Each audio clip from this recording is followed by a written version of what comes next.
ابو یوسف، کیسے ہیں ابو یوسف؟ آئیں چودھری صاحب، چائے تیار ہے۔ مجھے آپ کی کل کی بات چیت کے بارے میں پتہ چلا ہے۔ مجھے ثابت نے اس کے متعلق کچھ بتایا ہے، اور میرا ایک سوال ہے ابو یوسف۔ بولیں چودھری صاحب۔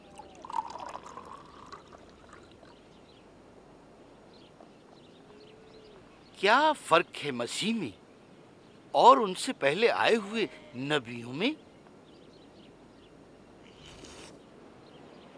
جو سوال آپ نے کیا ہے بہت اچھا اور اہم ہے چودھری صاحب۔ آپ جانتے ہیں چودھری صاحب کہ اللہ نے اس لیے نبیوں کو بھیجا تاکہ لوگ اسے جانیں، لیکن اس طرح اللہ کا نبیوں کو بھیجنا تاکہ لوگ اس کو جانیں صرف ایک حصہ تھا اس کے بڑے منصوبے کا۔ کیا مطلب ابو یوسف؟ اللہ نے شروع میں اس سے پہلے کے نبی بھیجے اپنے آپ کو لوگوں پر ظاہر کیا اپنی تخلیقات کے ذریعے سے۔ تیرے کام کتنے بے مثال ہیں اے رب، اپنی حکمت میں تو نے ان سب کو بنایا۔ ساری زمین تیرے جلال سے معمور ہے، آسمان خدا کا جلال ظاہر کرتا ہے اور فضا اس کی دستکاری دکھاتی ہے۔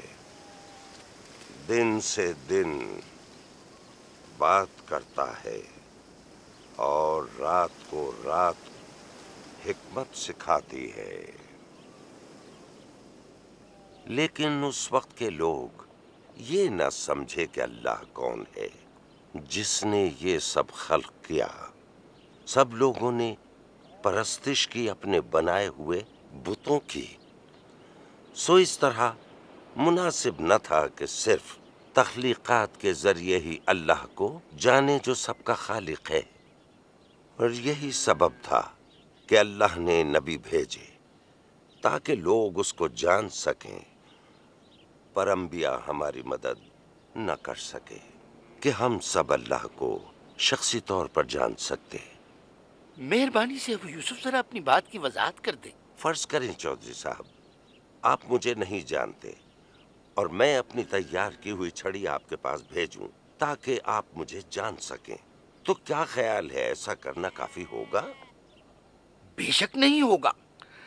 ویسے تو یہ چھڑی آپ کے متعلق بہت کچھ بتائے گی، جیسے کہ آپ کی اپنی شخصیت کیسی ہے، آپ کا تجربہ اور علم اور شوق، مہارت اور لگن اور قوت اور بہت کچھ اور بھی۔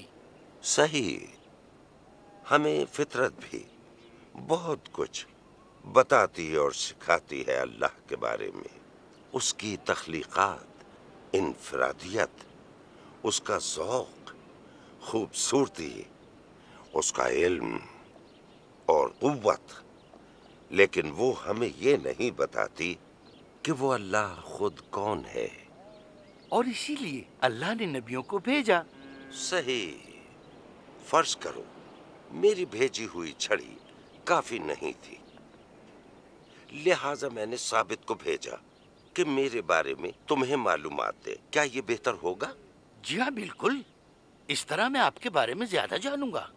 لیکن کیا مجھے جاننے کے لیے یہ کافی ہے؟ مجھے آپ کو جاننے کے لیے آپ سے ملنا ہوگا، بات کرنا ہوگی ذاتی طور پر، بلکہ آپ کے ساتھ رہنا ہوگا کافی عرصہ۔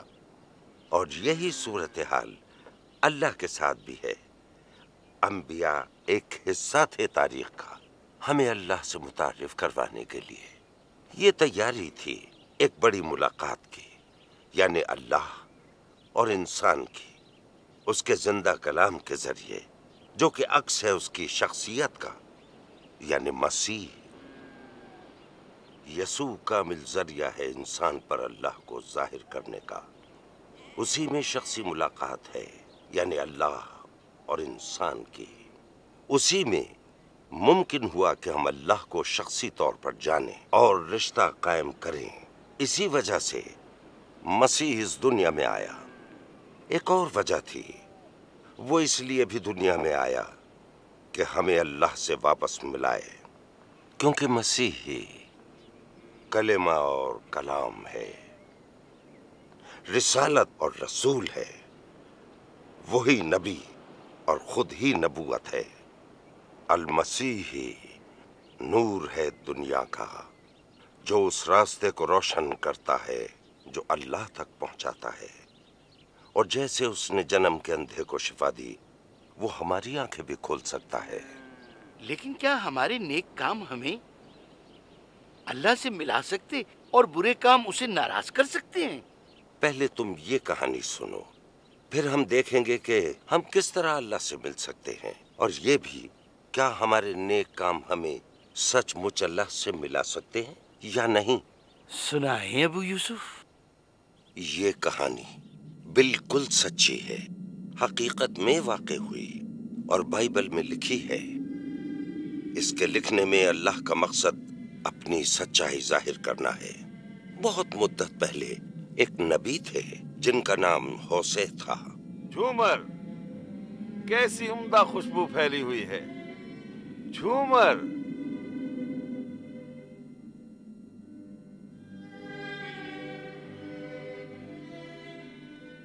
جھومر،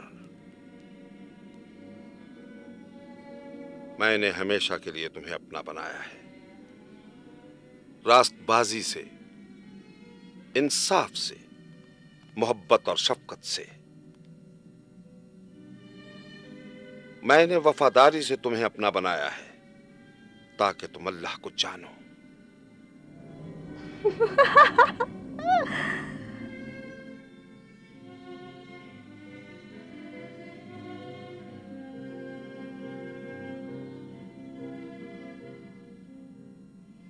اپنے یاروں کے پیچھے جاؤں گی،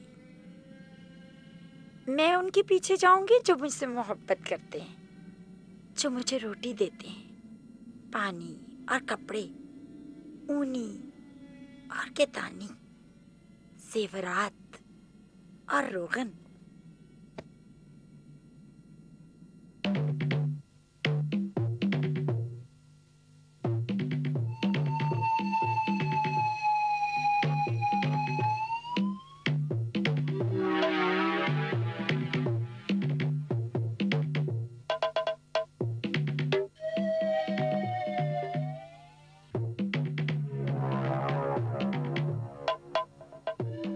میں نے اسے چاہا جسے اور لوگ بھی چاہتے ہیں۔ وہ مجھے چھوڑ کر اور خداؤں کی طرف چلی گئی اور میووں کی روٹیاں نظر دیں۔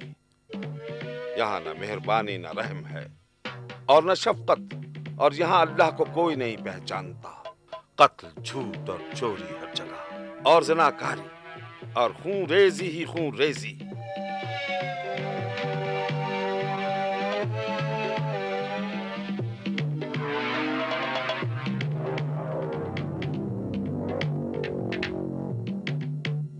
لیکن میں تمہاری عدالت نہیں کروں گا جھومر، اور نہ تمہیں الزام دوں گا۔ تم نے علم و معرفت کو رد کیا اور اپنے اللہ کے احکام کو بھلا دیا۔ تم نے اپنی عزت کو رسوائی سے بدل ڈالا۔